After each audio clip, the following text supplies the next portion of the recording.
दहाय दिनैनि मोनसे आपडेट राकेश ब्रह्मनि ना बिथाङा खनसे जेननायावनो खमसे खम बिटिसिनिथ' MCLA थानो हायो 5 बोसोरखौ हजम खालामना थानो हायासै।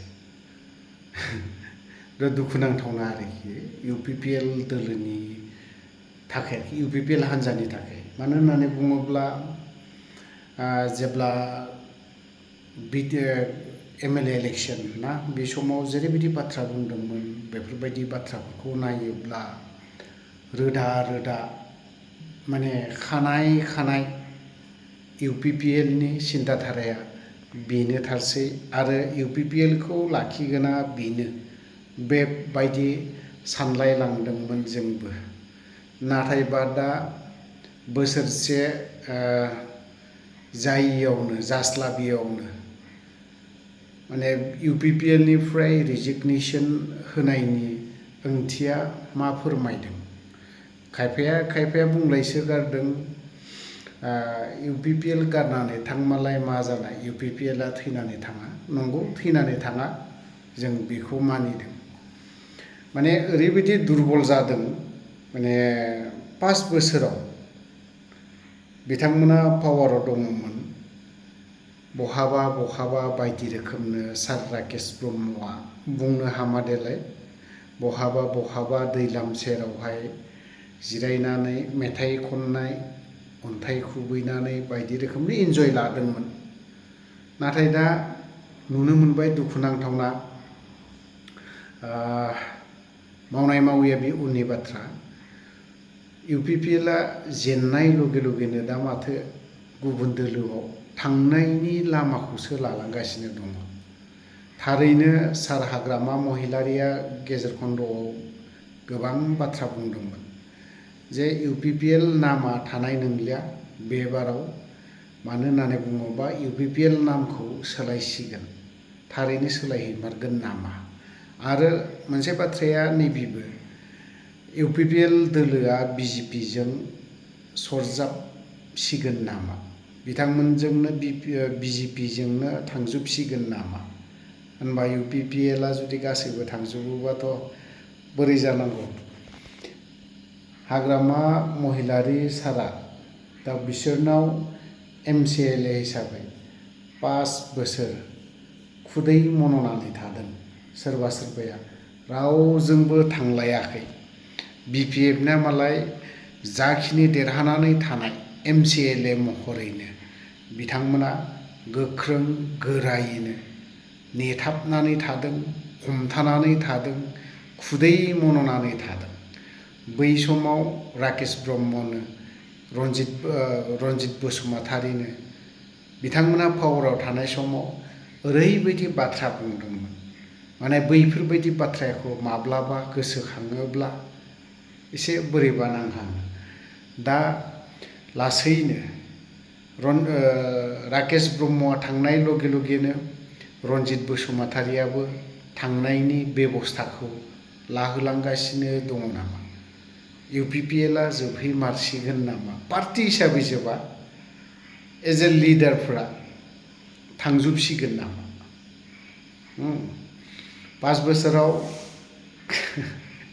मा होनबावगोन बिसोरखौ पावाराव थानाय समाव जेरैबायदि बाथ्रा बुंनाय बेफोरखौथ' आरो बुंखांनानैबोथ' लाब गैला थांबाय। राजनितिकआवथ' गोबां बाथ्रा बुंलायनो हायो। नोंनो साख्रि होआ होननानै बो दोननो हाया। नोंनो साख्रि होयि मानसिनो मोनि मानसियाबो मोनहोनो हायो।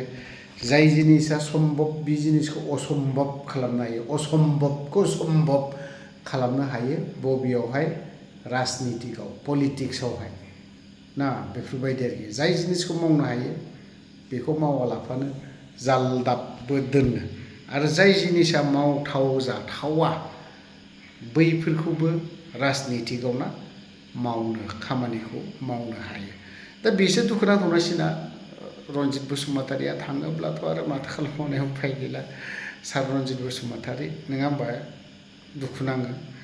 बे जेननायफोरखौ लानानै एफाराब साननांगौ दरखार गैया। होनबालाय UPPL UPPLनि थाखाय थै-थां बाथ्रा बुंग्रा सोर थाबावगोन दा रावबोआनो गैला माथो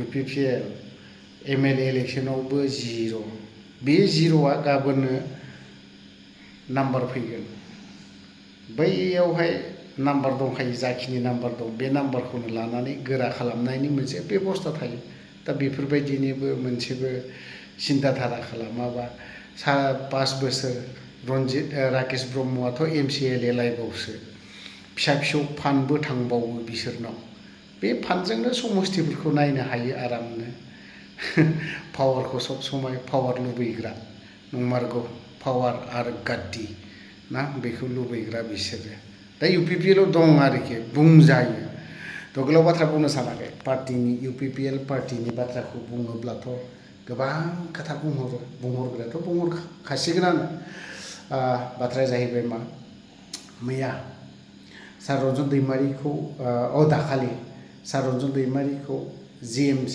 हस्पिटालाव लाबोनाय जादोंमोन बावहाय थांनायाव अदालगुरिनिफ्राय बानस'आव थांदोंमोन ओमफ्राय गुबुन ओमफ्राय भिडिअ गुसुं दं आं बे भिडिअखौ बिथांमोननि बे सारमोननि रायलायनाय बेखौ आं मिउट खालामनानै होगोन भइसखौ हगारनाय नङा गोबाङानो बुंदों रन्जन दैमारिखौ हाग्रामा महिलारिया दासिमबो मानो उदां खालामा माब्ला उदां जागोन ना बे कुइसना गोबाङावनो बुंहरलायदों आंखौ बुंजानो लुबैदों गोबाङानो आरो लोगोसे गोबां कुइसन खालामहरदों नाथाय आं बिनि बारै बा रन्जन दैमारिनि सारनि सोमोन्दै दा जेबो लाबोथ'आ आङो खारन बेफोरबायदिनि सायाव लाबोबाय थानाय माखासे एग्जाम्पोलावहाय दाखालि कयेकटा भिडिअ फेसबुकफोरनो मानो हगारनाय लगेनो माखासे माबाफोरा केन्सेल जाबाय थानाया डेट फावसायबाय थानाय बेफोरबो मोनफा गोहोम गोग्लैदों सार रन्जन दैमारिनाव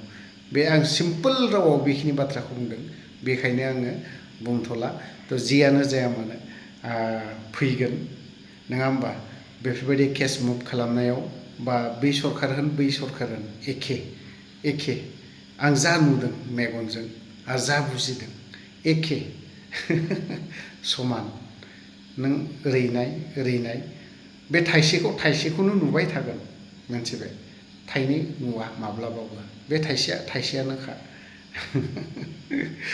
बे आरो बाथ्राया ना थ' सार रन्जन दैमारिनि माखासे गुसुं भिडिअ दं बेखौ नोंथांमोननो खोन्थानाय गारिया माबायदि बाहेरायाव थांना थाहैखो नैबे लामायाव एक्सिडेन्ट नामा थैयासै नामा नै मा अबस्था जाखो एक्सिडेन्ट जादोंनो नै बोरै खारलांखोलाय बलेर' पिकआपआ बैयावसो थांना फैबाय जानो बारा थाजायालै बिदियावहाय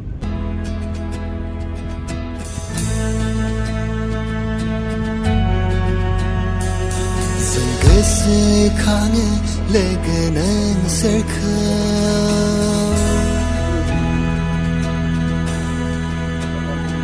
जों सिबिहरो लोगो नोंसोरखौ